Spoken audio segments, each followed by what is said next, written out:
of those questions that you've posed and put them to our panel. So first off, I'd just like to introduce our panel members. So we have Professor Amanda Berry from Monash University.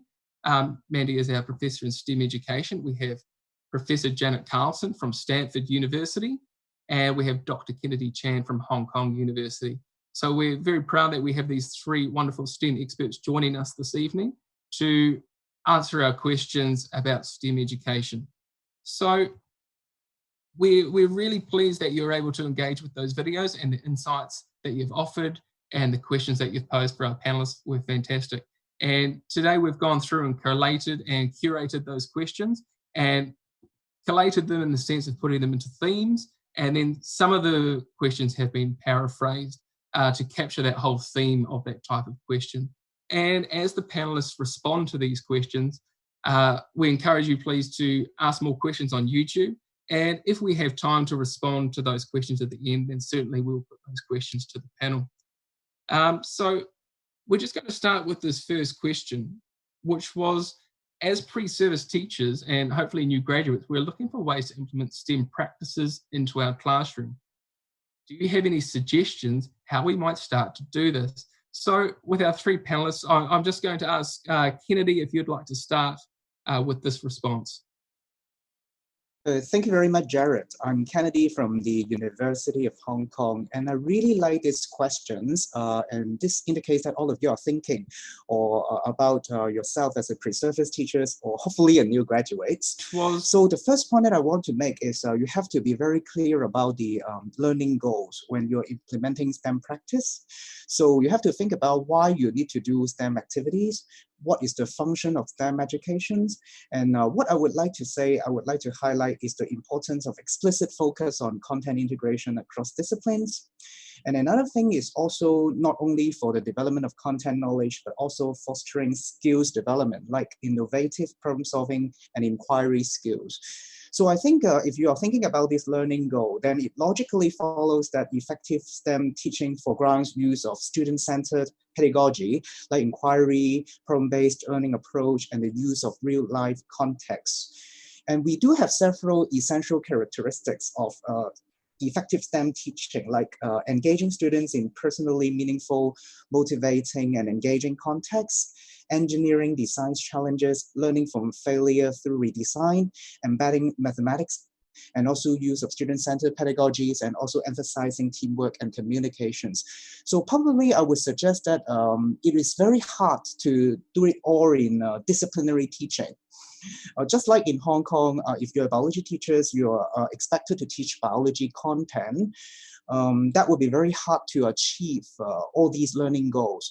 So what I'm just suggesting you to think about is to think about how you can embed these elements into your disciplinary teaching as well. So let me just give you a very concrete example. So I'm a biology educator. So we have a very traditional experiment of trying to ask students to investigate the rate of respiration or photosynthesis of yeast fermentations. And normally we usually give students the setups and ask them to investigate the factors that affect, like the temperature, the effect of temperature on the rate of photosynthesis or respirations. And another way of thinking about how to implement them activity in this biology classes would then to give them a range of apparatus so that they have opportunity to design a setup that may be achieving this purpose. So rather than giving them the setup, maybe we can ask them to assemble, giving them a ranges of apparatus. And then they can design and then redesign and learn from failure. So this one way that I teach my pre-service teachers to embed some of the STEM-like features into the disciplinary teaching. I know that Janet and Mandy should probably have something to add on, or you may have another perspective from the US and Australia. So may I invite one of you to respond to what I've said? Okay, Mandy. Okay, Mandy, go ahead.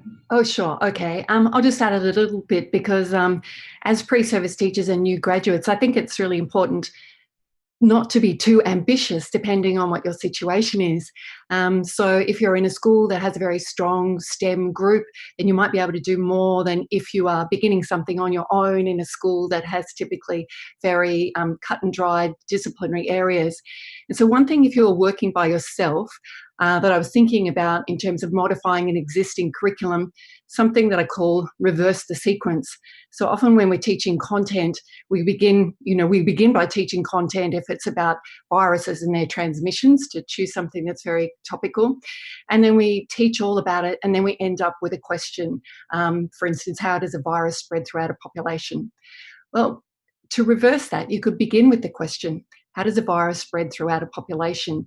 And use that as a way of beginning an open inquiry with students, getting them to brainstorm all the different ways in which you could find out information related to that question.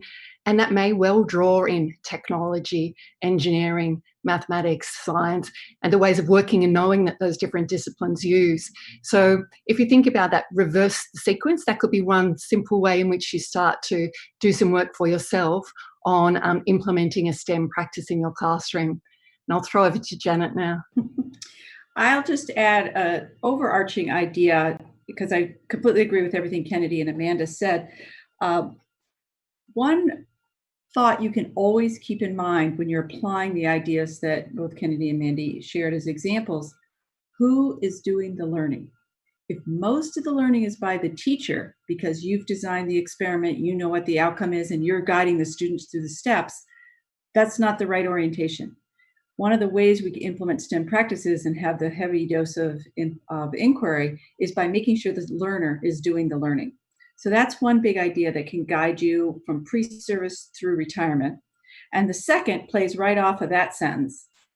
Put yourself on a trajectory for professional growth. Like Mandy said, you're not going to do everything right out of the chute.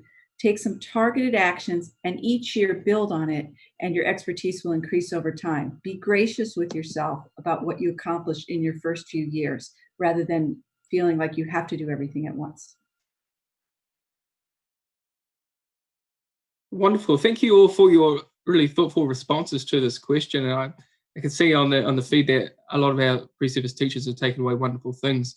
So our second question that was put forward to our panel from our pre-service teachers is, it was said that good STEM lessons look different in different places and involve community-based problems. So do you know of any examples in your respective countries that do this effectively? And Janet, I'd like to put this question to you first. Sure, thanks, Jared. I can begin with two examples, but first I want to situate that the fundamentals of a high quality lesson don't change. That's country independent. There are contextual issues in every one of our cities and countries that play into how we execute things on a classroom basis. There can be differences in the first period of the day and fifth period of the day in how you let a lesson unfold. So that said, as a backdrop, I'll give you a couple of examples of community-based problems. One of the most, I would say, common places that I see content adapted for a local setting is when we teach about ecosystems. It's not going to do any good for me to go into an urban setting in San Francisco and try to explain all the things I just saw at the wildlife sanctuary in Hillsburg. Where was I? Help me out, folks. It's in Australia. Mandy, where'd I go? Hillsville? That was Hillsville. Hillsville, thank you. All right, sorry for that little blip. Where I saw lots of Australian animals, kangaroos, wombats, platypuses. We don't have those in San Francisco Bay Area. But the animals we have, many can be observed, many can be seen stepping out of the schoolyard, taking a field trip down to the bay, and that information can be gathered together to create food chains and webs of cycles of life, etc., to explain the ecosystem that the children live in, and then expand it out to understanding other areas of the country. So that's one example of place-based. A whole different one, if I go with more of the community-based approach, a problem that we have in the US is the way that our grocery stores are distributed. And grocery stores in the US are most typically where you get fresh fruits and vegetables and protein products that aren't highly processed. the distribution of grocery stores is not mapped to where people live, and particularly not mapped to where people who live in low economic strata are. And so we have whole areas in both poor rural parts of our country as well as urban settings that are referred to as food deserts. And a project that can be taken on under a STEM umbrella, partly with the math component and also with a social activist side, is where are the grocery stores? Where are the convenience marts? What's the kind of food there? What's the nutrition? What do families have access to on bus routes that are walkable from their apartment complexes or on their routes home from work? And that becomes a community-based problem that has science embedded in it, has mathematics embedded in it, and has a problem orientation that often engages a student population. So there's two examples to start with, and I can't wait to hear what Kennedy and Mandy have to add to that.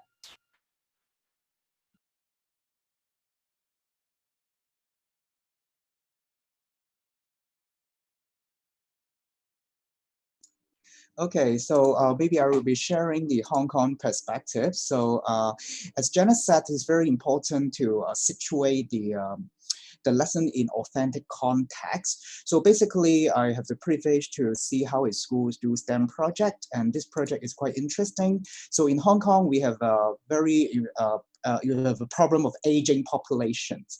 And more importantly, actually Hong Kong is quite biodiverse. Indeed, Hong Kong is the most biodiverse among all the Asian countries. And so it's very difficult to promote environmental awareness and the awareness of biodiversity within the community. And so the school has started a project, what they call Community Roadside Tree Project, which draw on different concepts and ideas from the disciplines. So basically in this project, students need to design workshops for the elderly people so that the elderly people can be transformed into a tour guide of the biodiversity near the schools. So basically, the students have to use an online map to record tree diversity near the school, and then they have to design a route for the elderly people so that they can become the tour guides. And so, of course, they have to know the biology. They also have to think about whether it's safe to walk for elderly people, and they also need to design some narration videos, which is embedded in an app, so that the elderly people can use that app to explain to the people who join the tour guide. So that draw in a lot of different ideas. So and of course they have to design workshop to train the elderly people so that they become able to be the tour guides and to introduce to the diversity of plants near the schools. And a lot of these plants also have medicine value. So that is something very interesting to the community as well. And of course, raising the community awareness of the issues of threat to the biodiversity, for example. So this is one of the projects that I've seen, and I would like to share this with you. And I think Mandy will have some sharing from the Australian perspectives. Thanks, Kennedy, and thanks, Janet. It's really nice being able to hear about these other international perspectives. It's great for us as well as great for the people who are tuning in to know about what is happening in these different situations. I just wanted to think about the idea of community-based problems, because the school itself is a community, and there might be things that are very, very local to a particular school and their needs. And when we also think about problem, it could be a challenge. And I want to set the example of a friend of mine who runs a school where the kids actually decided that they wanted to have a pizza oven in the school grounds. And so this became their STEM challenge. And then they thought about, what kind of things do we need in order to be able to build this pizza oven? They drew on the expertise of parents. They were thinking about what kind of mathematics, technology do we need to be able to make this pizza oven work? So it's not only about bigger issues, and it's not only about necessarily things that need solving in the sense of something bad that might need to be solved or managed. It can also be productive problems, productive challenges that a school wants to engage with. And another example from the same school where the kids ended up making a community project looking at the impact of seagulls on the local environment. And after they'd studied some of the ways in which the seagulls were making problems because of nesting on the factory roofs and the sort of rubbish that was around and food scraps that they wanted to do something about, the children then joined in a local parade and dressed up as seagulls and made seagull masks and puppets and dressed up in the food scraps, etc., doing all those sorts of things to bring community awareness around the issue.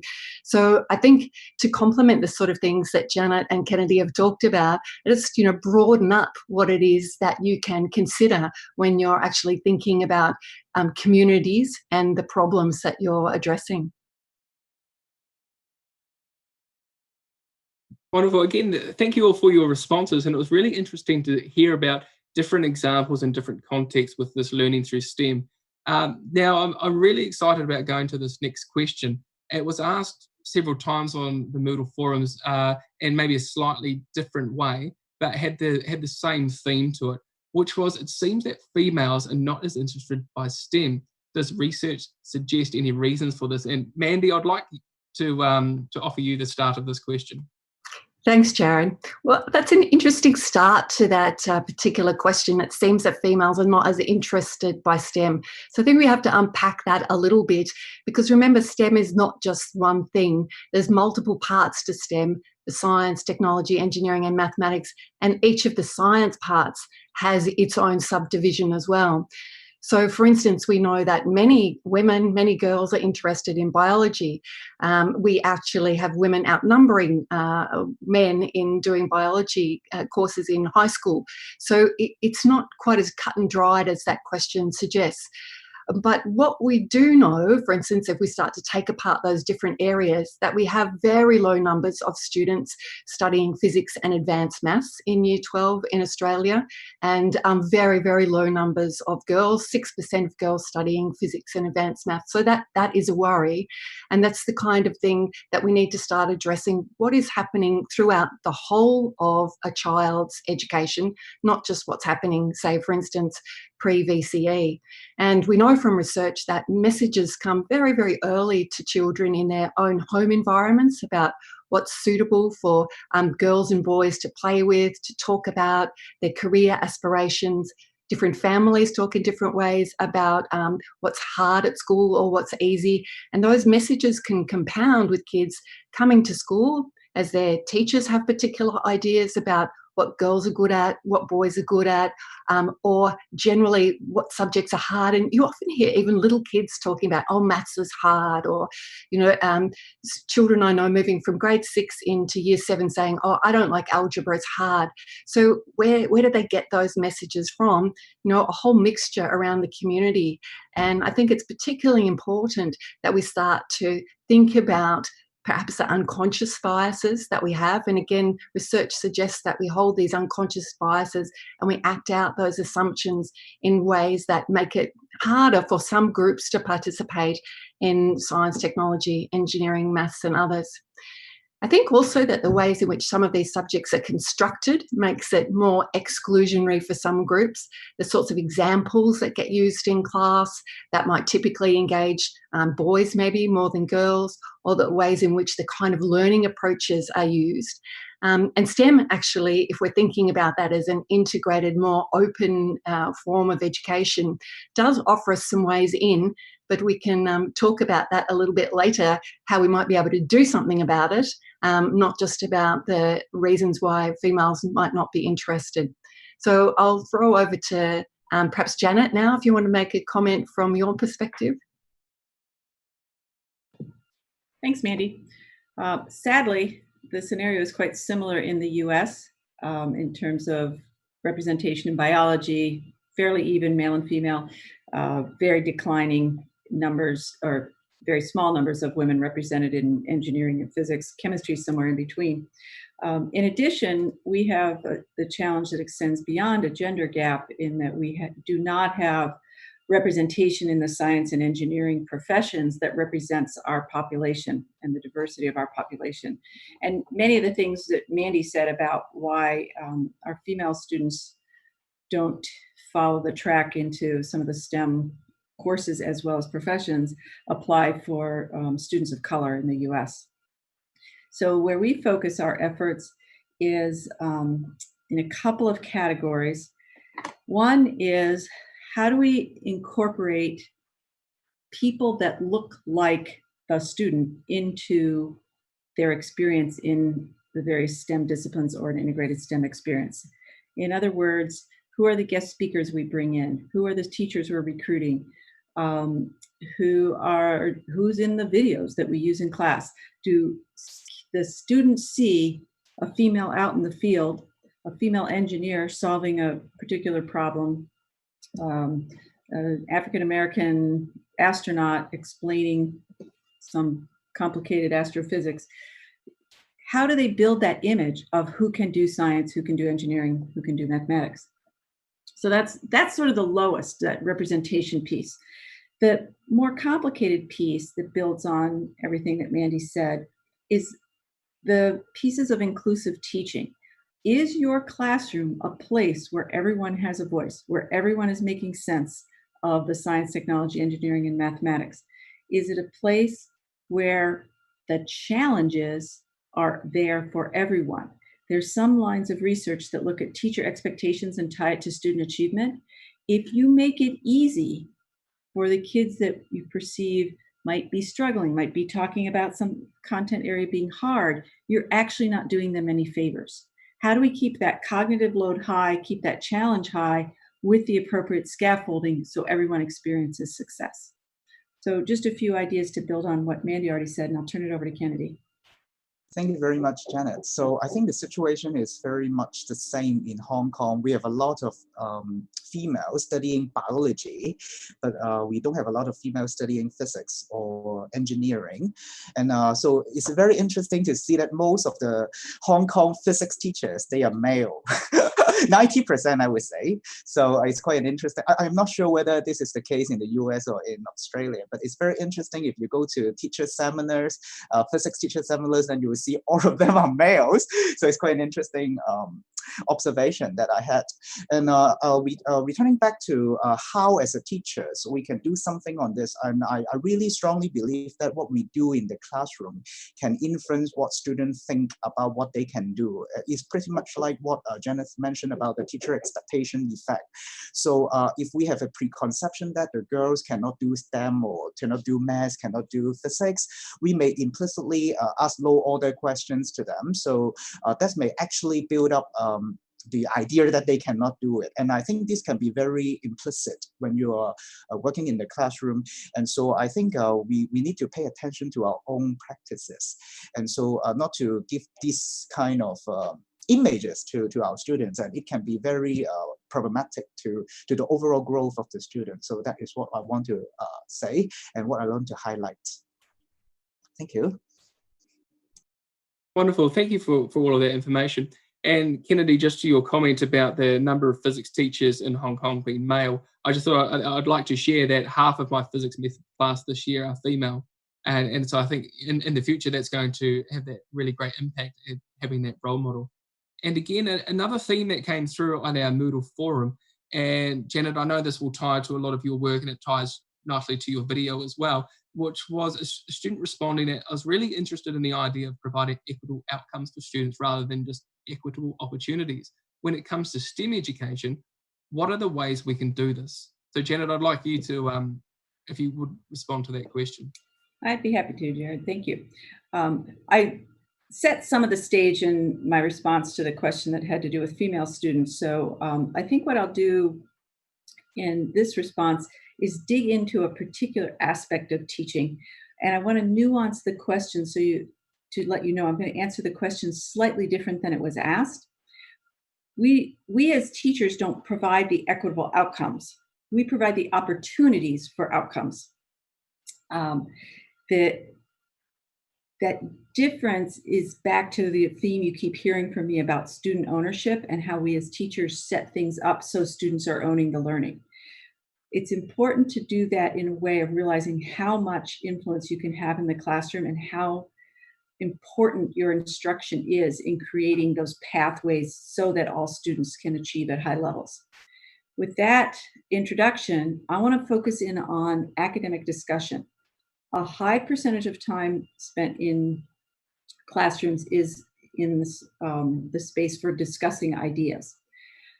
At least in the US, and I suspect it's not that different in Australia and Hong Kong, those academic discussions are dominated by teacher talk and or the teacher calling on one child, getting an answer and affirming or suggesting maybe that's not quite right, then calling on another child, asking, evaluating that in a strategy that really pretty much builds the teacher's understanding of what each kid knows as opposed to the students building their understanding.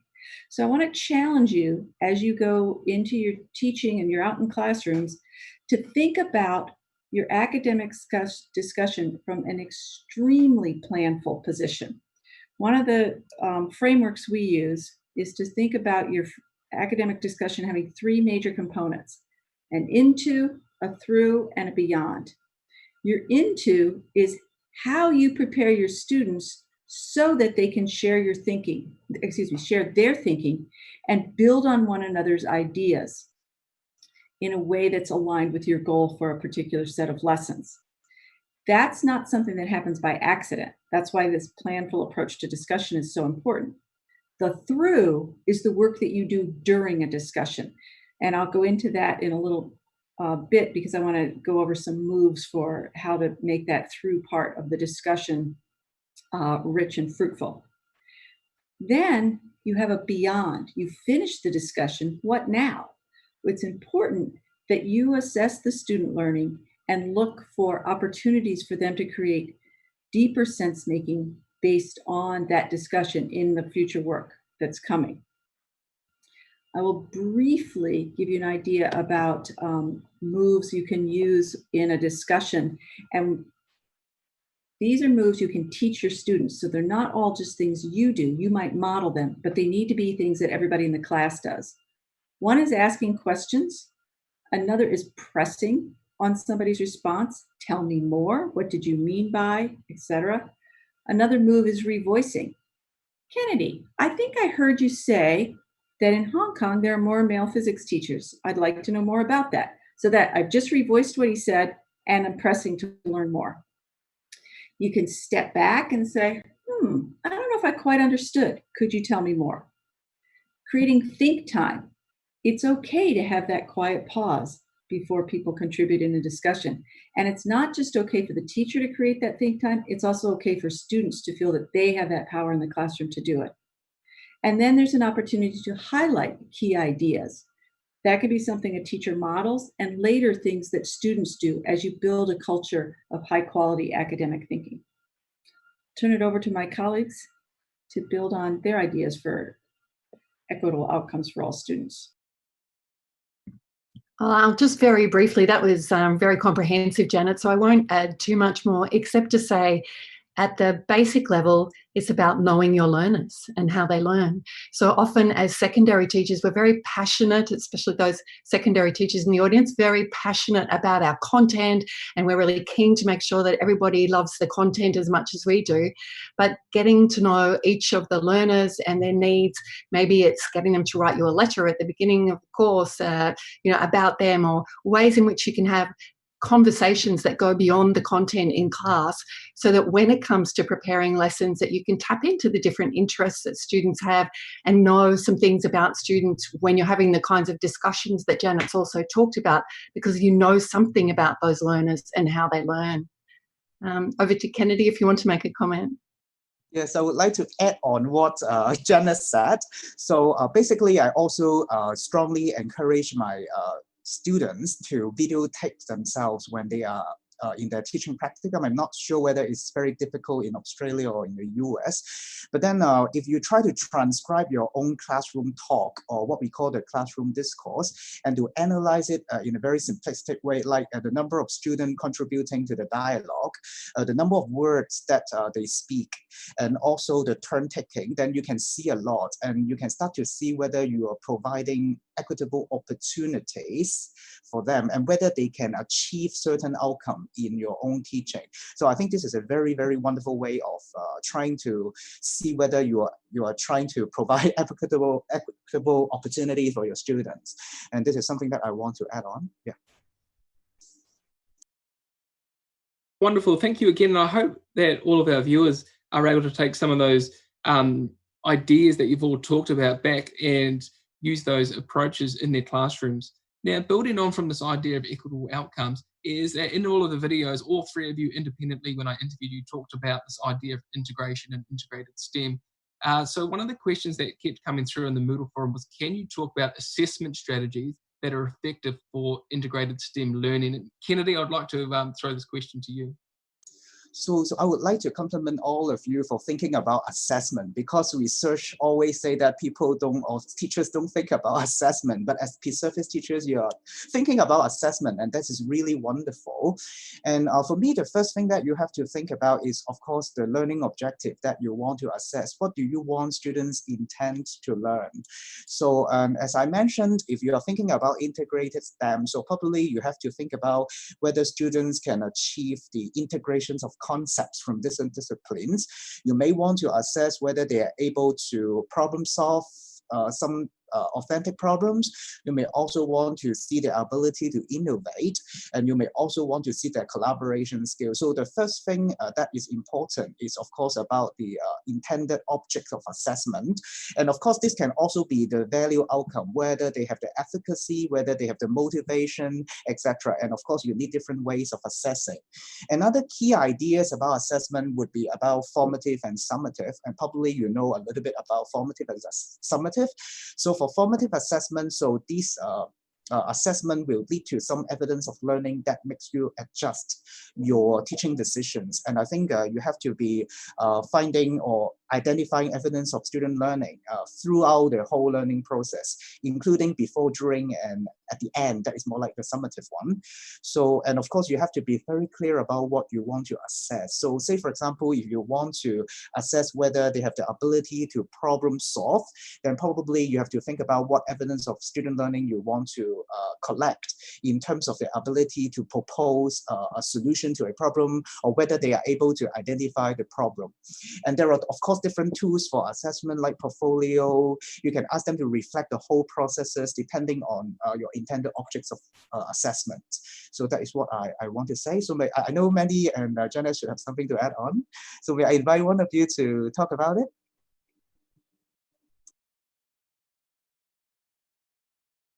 I'll add briefly, because I agree with what Kennedy just went over in a very comprehensive way. Two ideas to build on what Kennedy said. As you're thinking about assessment opportunities in integrated STEM, you're usually looking at something that's more complex and problem-based, or results in a project or something larger scale in order to have accomplished that integrated approach to STEM. And so in those cases, as Kennedy mentioned, portfolios are often a very appropriate type of assessment and can cover the continuum from formative through assessment, through summative.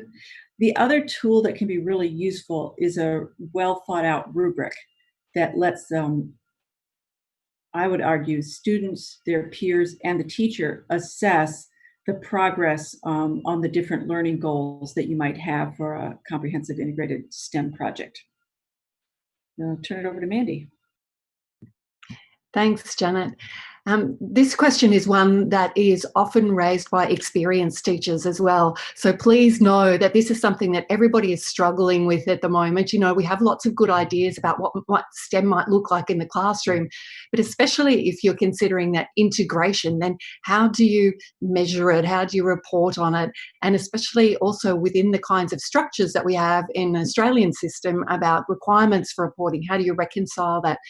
So these are real questions that lots of people are grappling with at the moment. So if you're thinking about it, as Kennedy said, that's great, because you should be thinking about it, but also you should be careful to know that there's a lot of work going on, and that you may well struggle with this at the moment, that the same others are, and hopefully there's some good work that can be done together. And because you're thinking about it now, that's even better. You have a chance to be able to do some planning for your future teaching. I think it's really important of that idea of capturing the learning, that you don't lose the idea of content, because sometimes when people think about assessment strategies for STEM, I've seen teachers focus on group work and problem solving and the product, and they also forget to pay attention to what is the concept here that students are going to be learning.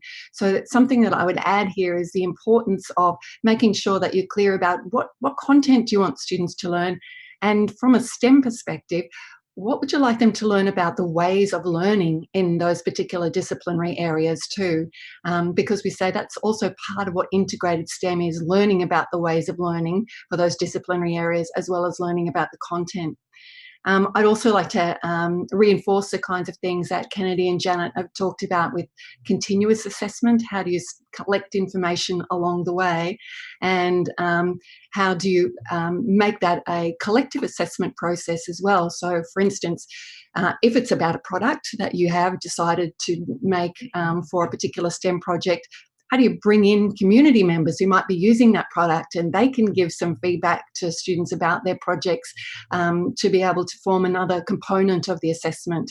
So thinking about the audience for the work also can help you think about what assessment strategies you might want to use. Thanks. Back to you, Jared. Wonderful. Thanks, Mandy. And moving on again, this was another question or another theme certainly that came up regularly throughout our Moodle forums, which was, how do you feel we can stop the term STEM just becoming a buzzword with little meaning? And Mandy, I'd like to throw this question to you. Thanks, Jared. And I think I even talked about that in my short video then about STEM in the last 5 years or so becoming a buzzword in Australia. It's really hard. Well, you've got so many different groups of people who are talking about STEM, whether it's businesses trying to sell their STEM things to school, whether it's about governments talking about what STEM should be done in schools, whether it's about schools talking about how they're building STEM buildings, etc.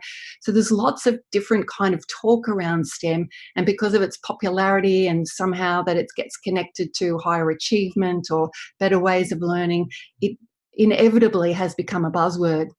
So I think we as educators have a responsibility now for thinking about ways in which we can unpack the meaning with people. So if they're talking about STEM, we could say things like, so what do you mean when you talk about STEM?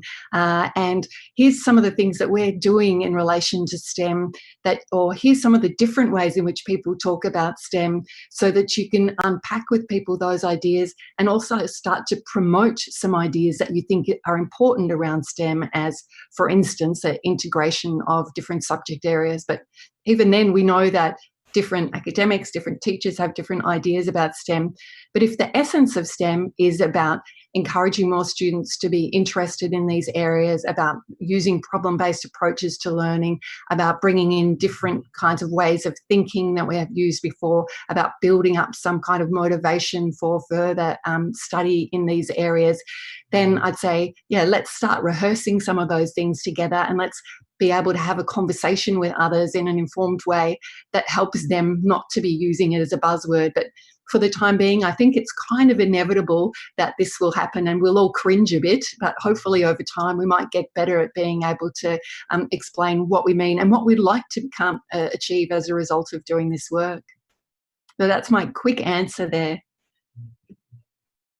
So maybe I can add on something. So I really agree with what Mandy mentioned.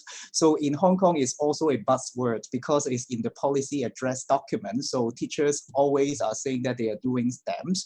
And I think one way that we can prevent this situation from happening is that we get a more informed view of why we need STEMs and what is the major purposes of STEM education. And rather than just using the word per se. So I think getting an understanding and thinking about why this is so necessary is something that can help us to prevent it from being used as a buzzword. But I think that is inevitable anyway, because it's in the policy address, and so teachers need to use this word anyway. So that is what I really find it very hard to answer these questions. But yeah. To summarize, I just guess maybe a more informed understanding, asking ourselves why we are doing something is is the way to go. And as educator, we do have responsibility to share with all of us what we think may be a productive way of thinking, or what may be the limitation of this way of thinking, so to speak. That is what I can respond to these questions. So to build on what Mandy and Kennedy said, or maybe put it in my very truncated ways, in the US, we are slightly past the peak of STEM as a buzzword. And I will, after I comment on STEM as a buzzword, I will give you the new ones to watch for, because there's certainly, we have a list of 3. If STEM matters to you and you want it to be more than a buzzword, then as is embedded in what Mandy and Kennedy said, take it on authentically. You do it well, model the way, use it, live it, have that be a guiding structure in your classroom. You may start with it just being one unit because it's not easy to do well, but live the talk, walk the talk. And in concert with that, challenge your colleagues and others who are using it as a buzzword. That challenge doesn't have to be an offensive or rude approach, but challenge their thinking and expand, work together to expand their thinking so that STEM is a meaningful concept. So that's what I would leave you with that. Here's my heads up of things you may already have, but these are current buzzwords. The number one thing that we're seeing schools market the way we did STEM, saw STEM marketed about 5 years ago, is design thinking. And then our 2 runner-ups are computational thinking, and everybody and their brother and their sister putting in computer science courses and barely knowing what the heck they're doing with those. So those are our 3 trends that have come right on the heels of STEM.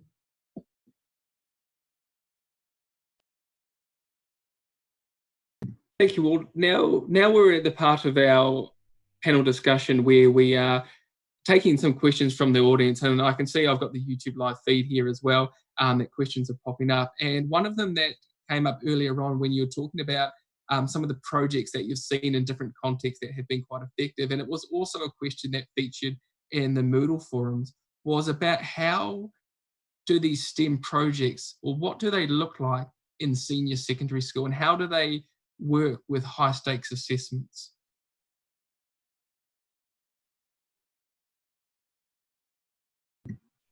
Well, let me start with this. I think you asked me the question when we had the short video, how does VCE and STEM go together, Jared? And I said it doesn't.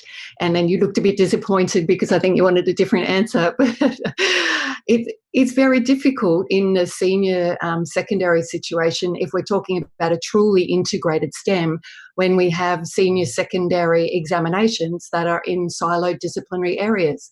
So a lot of the work that's being currently done now is through primary up until year 10 in a lot of places. And I think that's where we have curriculum flexibility and the opportunity for people to be working together more. It doesn't mean that you can't do these things in senior secondary, and it also depends on your confidence and competence with the content. Like, how do you move around different ideas, and how might you draw in different ideas as you're working with content in some of those subjects? Like biomathematics at the moment, it seems like a very interesting place to explore. You know, how can you interpret and develop some graphs, for instance, around what we're seeing around corona, and econobiology. So there's ways in which, if you feel that you're confident and have a sense of what the big ideas of the curriculum are, and you can link them around those different ideas, then you can play a bit more. But it also depends on the school situation and the kinds of emphases that a particular school might have. So knowing how to interpret that school climate and your own ability to be able to move around the curriculum are important considerations, I think. Maybe I can say something. So this is also a question that my student asked the principal when I did the school visit to that school I mentioned. So basically the principal said it's very difficult to reconcile between the high stakes examination in Hong Kong as well as the STEM project that they are doing, which is mostly after schools. But then he mentioned that because he believed that these kind of learning is transferable to their senior classes. So later in the senior secondary education, they are able to apply those skills and also the mindset that they develop from those STEM projects. So we assume that actually when they have developed those problem-solving skills, critical thinking, etc., from the STEM project, they are also able to apply these in the exam. And the exam does actually test some of these ability. So of course, it's not very different in some extent, but then he also mentioned that this is the belief that the school has. So I guess we are valuing STEM education because somehow it also results in meaningful learning that is transferable to different contexts. So that is probably my response. I'll add one short example. The strongest work I've seen in the upper secondary levels is when a school is organized so that STEM, often it's done as a seminar style, is taught from a team teaching perspective. Because one of the important points Mandy made, and this also relates to the high stakes testing, you have to be working from a content expertise in order for that to be a rich integrated experience. And very few of us are highly competent in all aspects of the disciplines that comprise STEM. And so the creative principals I've seen can put together a teaching schedule that allows a math, engineering, and a science teacher to work together and offer a course that's team taught. Not all schools can afford that kind of configuration. You need a certain number of students, a certain number of sections to make it work mathematically. But that's another way that I've seen it done particularly well at upper secondary. And building from that idea of doing integrated STEM, particularly in a secondary school, a question has been asked by one of our pre-service teachers was, why is it so difficult to integrate STEM in schools? What are some of the barriers and what are some of the enablers?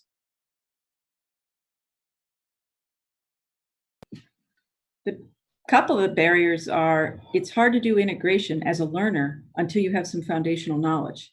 If we're going to try to work on a rich, complex problem that requires a deep understanding of the nature of DNA, you need to understand computational modeling, and I don't know, name 3 other things.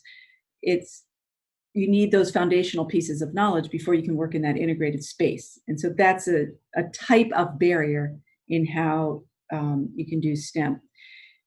The flip side of that is often that STEM integration is tackling a problem that's of great interest to people. And if we're interested in something, we're more likely to dig into the content that helps us understand it better. So I see that as an enabler for having a kind of privileged place in the curriculum, if you will. Now, hopefully Kennedy and Mandy can build on. Okay. I'll jump in just in terms of the barriers then too. Those barriers can be, if you want to do integrated STEM, that means working together with different people, then the timetable can be a barrier. I mean, when different subjects are timetabled and how you're going to organise that.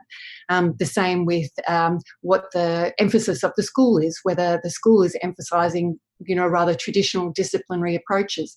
That can be a barrier. Enablers, though, in the flip side, is about a team. How does a team work together so that even if you're scheduled on at different times, you think, well, we're all working around the same theme, whatever it happens to be, and the maths teachers can be drawing on that theme as well as the science teachers and technology. So having a good team, having a team that is motivated by an interesting question, as Janet said, that can be really helpful in promoting that kind of environment. And again, leadership really matters at the department level. If your science department has, great encouragement for you to get into these kinds of things, or the school principal, the school leadership says, yeah, let's do these things and let's take some of those risks together. Because I know, especially for experienced teachers, moving into different ways of teaching, that can be quite scary. You're letting the kids make more decisions than you might normally. You're not really sure what's going to happen. And so you need a supportive environment of other teachers and a leadership that says, go for it, we're backing you and we're working together on this thing. So that's ideally what you would want to have in a school to support the enabling of STEM. I think both Janet and Mandy mentioned both of the barriers. So I think one barrier that I would like to add is the workload of the teachers. I think to do good integrated STEM unit or education is really difficult, and then teachers should be given space. But in Hong Kong, teachers have a very busy teaching schedule. So they're teaching a lot of classes per day. So they may not have the space to think about how to embed STEM teaching in their normal curriculum, and not to say to collaborate.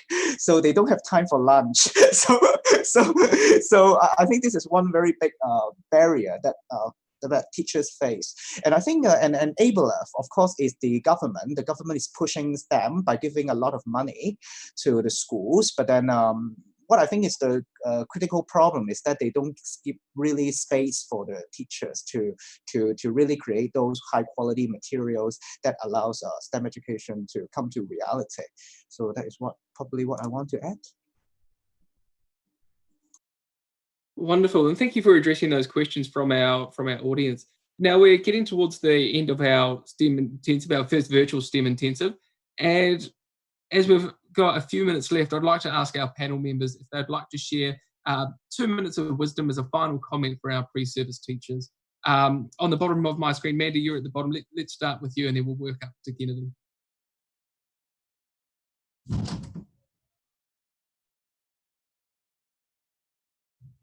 Sorry, Mandy, your mic's muted.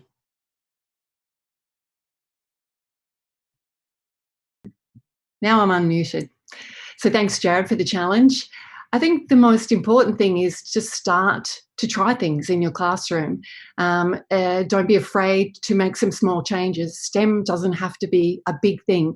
It can be one change to one lesson. It can be a conversation that you have with another teacher to start to be able to connect work that you're doing together. It can be a conversation with a department, science department or maths department, whatever you happen to be working in, to say, what are some aims that we might work towards? It can also be starting to ask the students about what sort of things interest you, what sort of questions would you like to pursue, so that you're building up a kind of repertoire of ideas that you can incorporate into the teaching. And again, in a staged way, in a way that makes it manageable for you.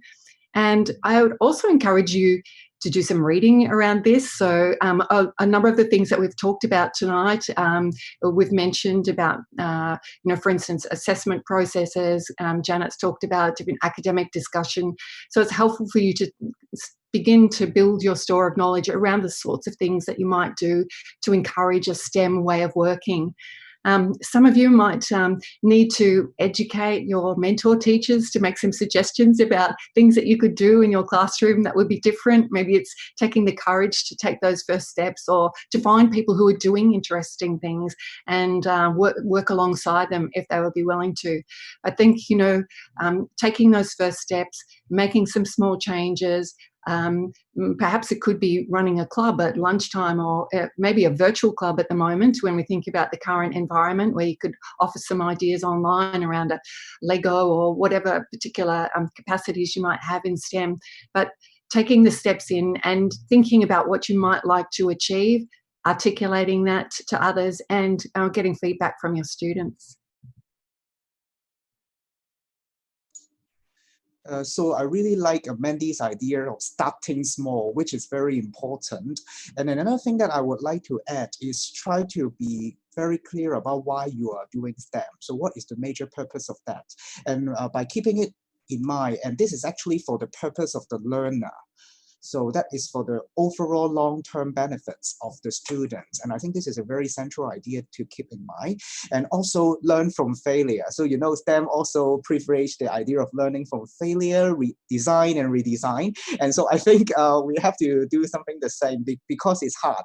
So teaching is very difficult, it's very complex, and we always learn from our experience. And if you do not try out things, and then you will never be an experienced teachers, and you will never be a high quality, you will never be a teachers that can enact high quality teaching. So that's what I want to add. Mandy and Kennedy have really covered the territory, so I'm just going to drive home a couple of key points that I think flow through what they said and also resonate with me. One is be intentional. Don't make things up. Don't wing it. Be intentional. And the second is keep your students at the center. Learn from them. Find out who they are. Find out what interests them. Find out why they're in the class. If you marry your intention together with knowing your students, that's a winning combination. And then both Kennedy and Mandy mentioned at different times tonight, start small. Learn from that and then do the next piece. It's okay not to do everything your first year. Wonderful. And I'd like to just offer a really big thanks to our three panelists for giving up part of their evening tonight to come and share their insights and their ideas about STEM education with us. And this is our first virtual STEM intensive. I personally think it's gone really well. And there have been lots of wonderful ideas that have been thrown around. And I can see in the YouTube feed as well that there's lots of ideas being posted there. So I'm certainly hopeful that our preceptors teachers will be able to take these ideas into their schools and start small and then have it grow and develop this outstanding STEM practice. So to our audience, thank you very much for joining us this evening. And again, to our panelists, thank you very much for joining us as well. Thank you very much. And I hope you have a very good evening. And please stay safe. Bye. Thank you. Bye, everybody.